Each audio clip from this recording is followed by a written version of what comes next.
Fala Dev, beleza? Aqui quem fala é o criador do canal, o programador de sucesso. No vídeo de hoje quero falar com vocês sobre quais são as 4 etapas do processo seletivo de um programador na gringa. Vamos lá!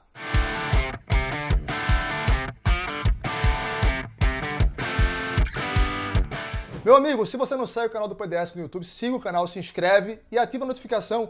Aqui toda semana eu compartilho pelo menos 2 vídeos com vocês sobre como você conseguir a sua primeira vaga na gringa ganhando em dólar, tá? Então se inscreve, não deixa de se inscrever na jornada do PDS também, tá aqui. Link aqui no vídeo, não perca. O tema de hoje é 4 processos seletivos para a gringa. Quais são os processos que existem dentro de uma seleção para uma vaga de programador na gringa? Vamos detalhar cada um deles para vocês para facilitar na hora de aplicar e conseguir a sua primeira vaga, tá? Primeiro momento de uma aplicação é sempre o mesmo. Filtragem inicial de currículo LinkedIn.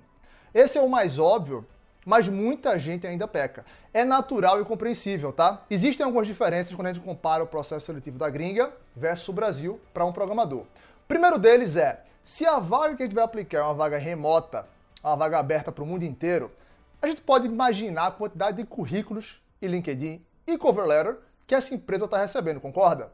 É enorme. Então eles se dão ao luxo de fazer uma filtragem mais ampla e mais robusta em cima dos currículos que eles recebem. Dessa forma, o nosso trabalho como aplicador é deixar o nosso currículo, cover letter e LinkedIn ainda melhores. É importante destrinchar os 3 tipos de conteúdo que vocês vão enviar, tá? LinkedIn é o mais óbvio, vocês todos conhecem, enfim, rede social muito famosa no mundo. Esse, hoje, é o principal ativo que você tem na hora de aplicar. Até mais importante do que o currículo. Paralelo a isso, existe o currículo ainda, é óbvio, muito parecido com o LinkedIn, de uma forma um pouco mais formal. E por último, o terceiro ativo é o cover letter, né? A carta de apresentação. Algo que muito pouca gente conhece no Brasil porque é pouco usado por empresas brasileiras, mas é muito comum lá fora. É uma carta simples onde você explica para a empresa por que você é o melhor candidato para aquela vaga. Ponto final. Então, diferentemente do currículo e do LinkedIn, cover letter é para vaga, tá? Não é seu sobre você, é sobre você para vaga. Tem que mudar para cada vaga. Umas dicas que eu posso dar para vocês passarem nessa filtragem inicial. Primeiro de tudo, saibam, processo seletivo é um processo de venda. Então tratem esses ativos como material de venda. Vocês têm que fazer um processo seletivo com isso na cabeça. Como eu consigo me vender melhor para aquela empresa? O seu LinkedIn ele vai ser um material de venda, nunca de ego. Bota isso na cabeça, tá? Então vocês vão escrever no LinkedIn aquilo que o outro lado quer ouvir, não o que vocês querem falar. Desde que não seja mentira, é válido. Então, LinkedIn, por exemplo, você hoje programador, trabalha como Senior Developer e faz um pouco de tudo. No seu LinkedIn não vai ser assim. No seu LinkedIn você vai ser o especialista naquilo que você quer aplicar para fora. Se você faz um pouco de tudo, incluindo Java, mas o seu foco são vagas Java, o seu LinkedIn agora vai ser um Java Developer. Essa metodologia ela é fundamental para que você consiga passar pelo filtro inicial. Por quê? Porque a gringa não gosta de generalista. Ela gosta de especialista. Então você que trabalha com Java e mais um monte de coisa que é normal no Brasil, vai focar a sua aplicação como Java Developer. Mesma coisa se aplica para qualquer outra tecnologia, isso é óbvio, não preciso nem falar, né? Outra coisa é, dentro do LinkedIn, trabalhe o LinkedIn como ferramenta de venda baseada em palavra-chave. Então vocês precisam repetir ali dentro, muitas vezes, as palavras-chave que os recrutadores vão estar usando para filtrar, senão tu nem chega na conversa.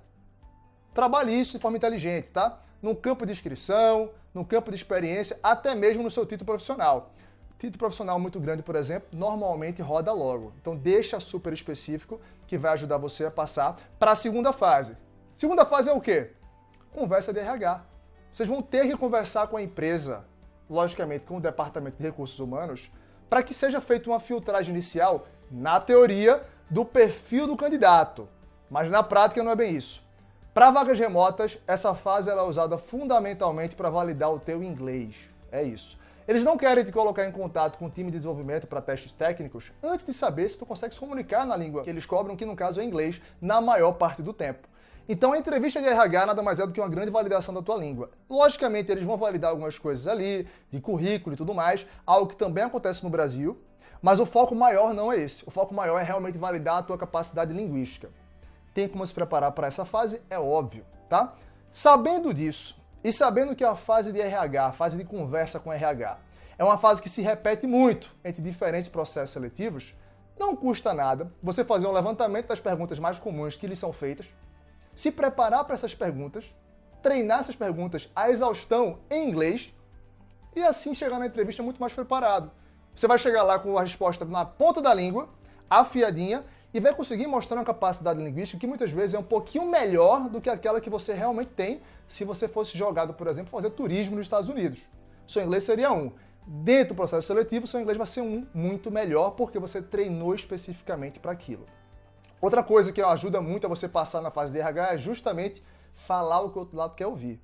Pesquise bastante sobre a vaga em si, né? Job description é seu melhor amigo, tá? A descrição do trabalho fala tudo que a empresa quer ouvir. E mude o seu pitch, mude a sua venda durante a entrevista, lembrando que o processo seletivo é um processo de venda, para que a empresa escute o que ela quer ouvir, não o que você quer falar. Vamos supor, você trabalhou muito tempo da sua vida como Java Developer e também como C# Developer, algo muito comum, inclusive. Mas a vaga para Java. Para que tu vai passar mais tempo na entrevista falando sobre C#? Contraproducente. Tira isso de lado. Se for perguntado, você responde, claro, não vai mentir, mas já traz o foco da conversa para o que interessa. Você também vai fazer pesquisas que fogem da sua descrição do trabalho, tá? Por fora, por trás dos panos. Tem metodologia para isso. E descobriu que a empresa está migrando para uma arquitetura de microserviço, por exemplo, algo que você também tem experiência. Essa é a hora de usar.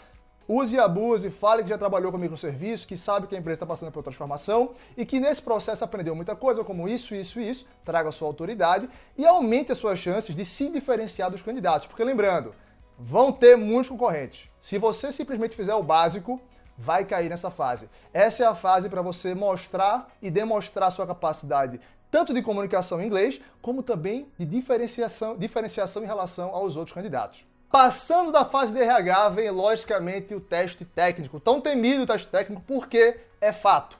É muito diferente do teste técnico do Brasil. Não tem discussão sobre isso. No Brasil, as empresas costumam praticar muito mais testes técnicos orais, né? Discussão sobre temas, paradigmas, conceitos, metodologias. Você falando bem, você acaba passando. Para a gringa é um pouco diferente, pela mesma razão, tá? Tem muito candidato e, lógico, tem muito candidato bom. Então a empresa ela pode se dar o luxo de filtrar mais e pegar realmente só os melhores.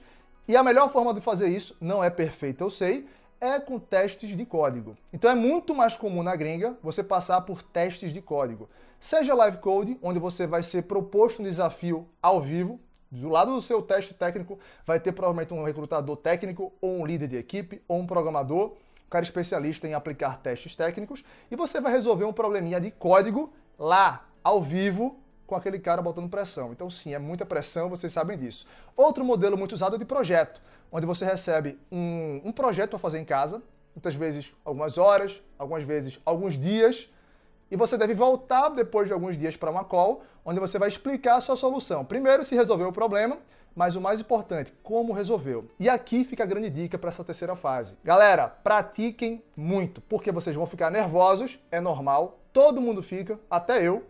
Quanto mais você praticar, menos nervoso você fica. E você vai conseguir fazer a segunda dica, que é: teste técnico não é sobre a solução do código. Por quê? Vou te falar um segredo, tá? A empresa já tem a solução de código. Eles sabem a resposta, eles não precisam do código.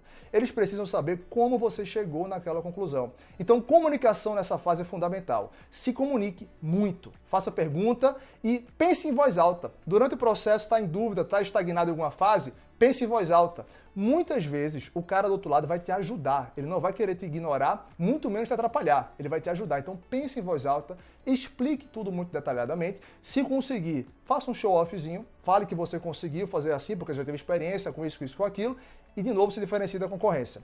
Teste técnico é prática para reduzir nervosismo e também, logicamente, para conseguir explicar a solução da melhor forma possível. A quarta e última fase do processo seletivo para a gringa é, logicamente, a proposta salarial. Passando pela filtragem inicial, passando pelo RH, passando pelo teste técnico, vai chegar a hora de receber a proposta, correto? E isso faz parte do processo, tá? Porque se você passou em todas as fases e recebeu uma proposta ruim, não foi um sucesso. Está na hora de negociar.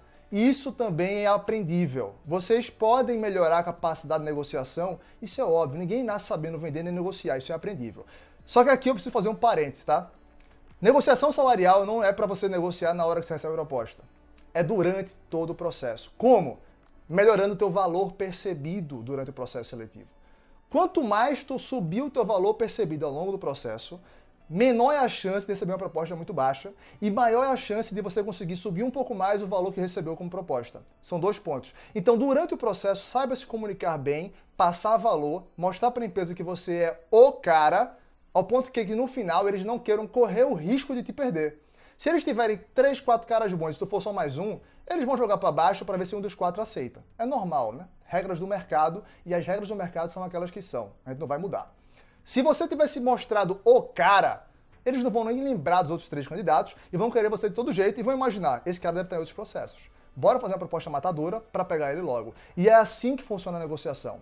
Logicamente, existem técnicas que você pode aplicar no final para tentar subir um pouco mais. Óbvio, vocês podem praticar isso depois, estudar um pouco mais sobre isso, mas não é o foco. O foco nesse momento da oferta é justamente tudo que você fez antes, alavancado. E aqui fica o bônus track. Se você conseguir se tornar um programador celebridade, uma autoridade na sua área, logicamente a proposta sobe.